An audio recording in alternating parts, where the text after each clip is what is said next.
it's Donna Morgan, and it's time to manifest with that moon again.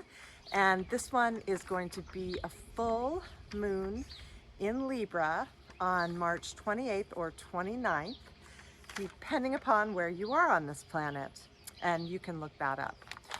The first thing I want to talk about is how different the full moon's energy is versus the new moon. The new moon is a time to set your intentions. It's a time to make your wishes, to really be focused on what it is that you want to manifest. And at the full moon, the energy of it is about release. And so what that means is, what do I need to release in order for my dreams to come true? What are my blocks? What are my fears?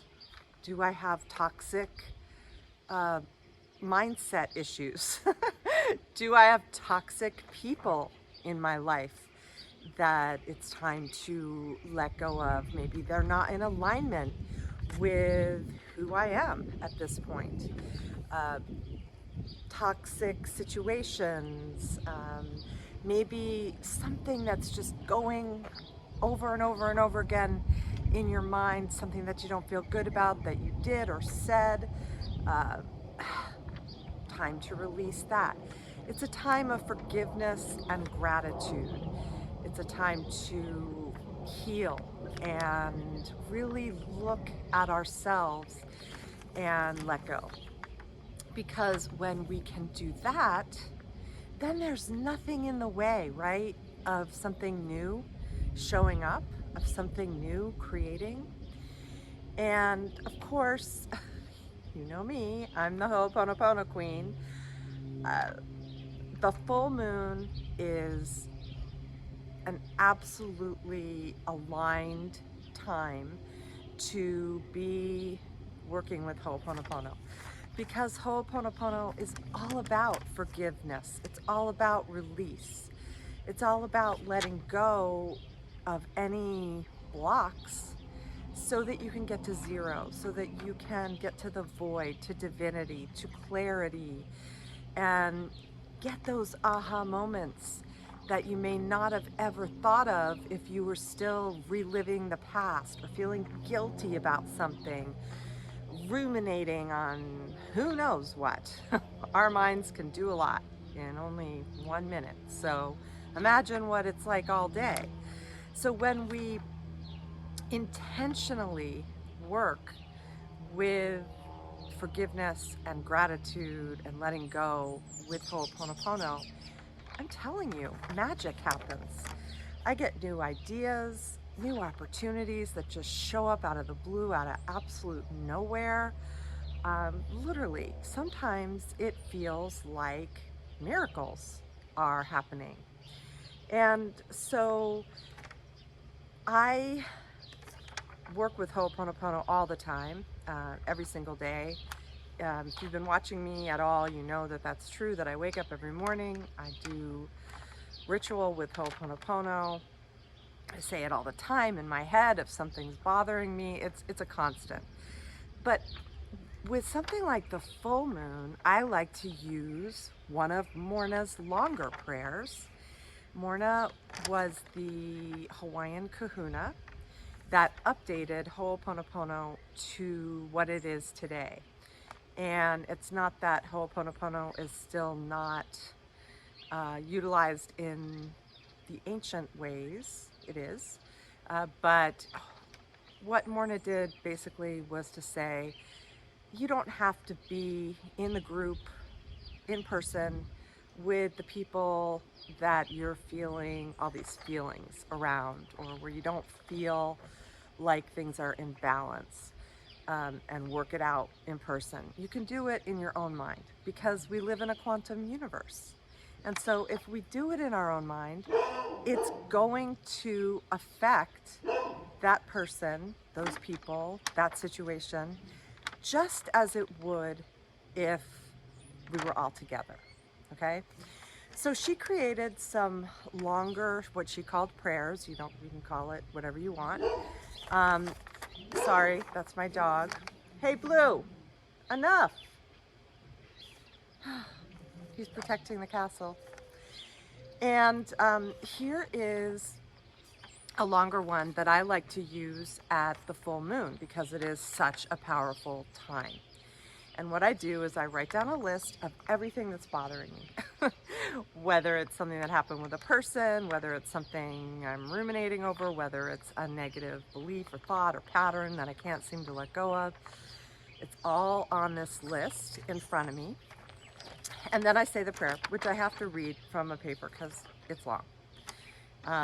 And I will write this down below so that you have it. Okay, here it is. I am the I. I come forth from the void into the light. I am that emptiness, that hallowness beyond all consciousness. The I, the id, the all. I draw my bow of rainbows across the waters, the continuum of mind with matter.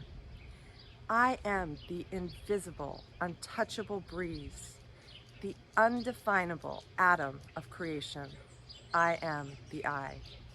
Spirit, superconscious, please locate the origin of my feelings, thoughts of, fill in the blank. That's when I say my list out loud. Take each and every level, layer, area, and aspect of my being to this origin. Analyze it and resolve it perfectly with God's truth. Come through all generations of time and eternity, healing every incident and its appendages based on the origin. Please do it according to God's will until I am at the present, filled with light and truth, God's peace and love, forgiveness of myself for my incorrect perceptions, forgiveness of every person, place, circumstances, and events which contributed to these feelings and thoughts. Peace be with you, all my peace, the peace that is I, the peace that is I am, the peace for always, now, and forever, and evermore. My peace I give to you, my peace I leave with you. Not the world's peace, but only my peace, the peace of I. So what you do is you say that 4 times. And yeah, you're gonna have to say your list out loud 4 times. This is not inside your head, like the I love you, I'm sorry, please forgive me, thank you magic mantra. This is you saying it out loud, and it's powerful. So I really, really encourage you to say this at the full moon. All right, so the full moon in Libra, what does this mean? Well, it's about peace, it's about harmony, relationships. And there is a Grand Trine, which is like a triangle in the sky, between this moon and Mars and Saturn at the time of the full moon, among other aspects that you can find out from, astrologers. I'm just somebody who likes to put it in a way that you can utilize in your life, basically. So I do all my research and then I let you know what to do. So that's the thing that really stood out to me, is this trine, because what it does is it helps, like if you have any challenges or obstacles or you're feeling stuck right now, what that trine does is it just like easily dissipates that, where the opportunities you need, the aha moments you need, the people, the person that you may need to help you with something, whatever it is, it happens with ease and grace. It's not like, you have to push for a solution. The solution is just going to show up. It's a time where maybe a lot that you've been working on blossoms and comes to fruition. So I like that, Mojo. Okay, so as always, I do a ritual, and my full moon rituals have some of the same essence around them. One being Ho'oponopono, A lot of times I like to use 3 flowers of your choice. Last time, well, a couple months ago, I did roses, and I guess that was last month. Wow, it was last month. I used roses, and this time, I don't know yet. I'm going to either have that aha moment right now while I'm talking to you, or I'll get it at some point today, because tomorrow's the moon, so I have some time to figure it out. I do love roses. They're just easy to hold. They smell good. I think, you know what? I'm going to do pink roses this time, because this Libra full moon is also called the pink moon. And it's not because it's going to look pink, but that's just, it's been called the pink moon. So let's see, what other tools do you need? Oh, I'm going to have an amethyst this time. A bowl or something with water in it, a pinch of salt, and a candle. Okay, so what I'm going to do is and sage. I'm going to sage all around. I'm going to sage all around myself. Then I'm going to do Ho'oponopono. I'm going to do that longer prayer, and I'm going to say it 4 times. And then after that, I'm going to place this amethyst in the water. And amethysts are really healing and transformative, and it's all about letting go in order to create something new, so that's why I chose this. Plus, doesn't the color just feel great today? It does to me. I just picked it. I don't know. It felt right. And go with your intuition. If an amethyst isn't working for you, find what is. You'll know. And then I'm going to hold the first rose, and I'm going to do more Ho'oponopono. I love you, I'm sorry, please forgive me, thank you, with the intent of releasing the negative emotions, past events, memories, whatever I'm ruminating over, letting that go so that I can create something new, make way for a new beginning. Then I'm going to put that in the water and take a few breaths, pick up the second rose, and I'm going to be grateful for the present moment. Anything and everything that I'm grateful for. And it can be the simplest of things, or it could be something bigger than that. You'll know, just let it all come and flow. Then I'm going to put that into the water. Do you see how we've taken care of now the energies of what we need to do with the full moon, which is forgiveness and gratitude. And then after that, I am going to make a wish, and I am going to say, I am ready to create something new, and whatever my wishes are right now, it could be more than one, I will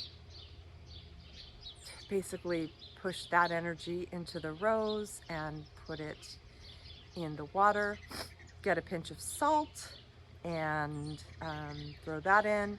Did I say light a candle? If I didn't, do that at the beginning, at the very beginning. And I have this white coconut candle from Hawaii, you know, one of my places that I love to use. So whatever kind of candle feels good to you. And then I'm going to put the jar with the water and the amethyst and the roses, a pinch of salt, in my medicine wheel, in the middle of my medicine wheel out here on my property. And that's it. I'm going to let that sit overnight. In the morning, I'm going to get the amethyst out, put that next to my bed, and have it next to my bed for at least 3 days. Then I'm going to take the roses and probably put them over the fence out into the wash here in the desert, let them go back to the earth, pour the water in my medicine wheel, and the ritual is done. You can do that ritual in the window of this full moon, the first 24 hours, is the most powerful time. That's it. Okay, last thing. And luckily my husband let Blue back in so that he doesn't keep barking and protecting me. I picked a card for the full moon, and it is the Lovers, which is so perfect because this card is about focusing on your relationship, creating balance in your relationship, letting go of what isn't working in your relationship, maybe a new relationship coming through the door, which would be the manifestation part, letting go of a relationship that isn't working, anything to do with relationships. And it doesn't have to be your lover. It could also be a really good friend, someone close to you. It's not about acquaintances. A business partner. Maybe you need to let go of a business partner, or maybe a new one is walking in the door. Once you let go of all your shizzle that is blocking you from that person showing up. Because, you know, we block people showing up when we're ruminating about what didn't work in the past with any kind of relationship. So yeah, the Lovers. I love that card. Such a powerful card. Everybody's always happy in a reading when the Lovers shows up. All right, well, I think that's it. That's the full moon mojo. And have some fun manifesting with this moon. It's all about letting go, though, and truly taking a good hard look at yourself and being honest with yourself, and do that Ho'oponopono magic. All right, I'll see you next time at the new moon.